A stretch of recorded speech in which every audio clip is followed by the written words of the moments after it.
ว่าจะยืนตรงนี้ได้ต้องยอมแลกด้วยกี่น้ำตาพลาดกี่ครั้งล้มมากี่ทีก็ยังไม่ยอมจากทางที่ฝันเพราะหัวใจนั้นมันยังตะโกนว่ามันยังไม่ถึงเวลาของเรา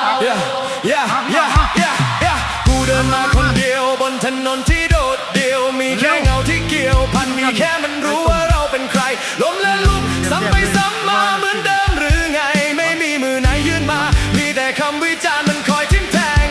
คำคนแม่งเบาแต่แผลมันลึกข้างในยิ้มไม่ลงทั้งวันแต่ข้างในแตกสลายจะพังให้สุดก็เอาเลยสิแต่จะไม่ยอมให้มันจบลงเพราะชีวิตเรามันรบจริงไม่ใช่แค่คำในบทที่ใครเขียนให้รัก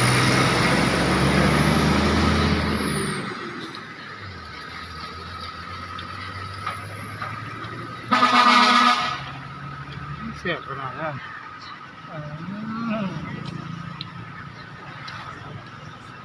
ไอ้ตัวนี้กูนี่ใครมากินน้ำกินผู้เดียวเล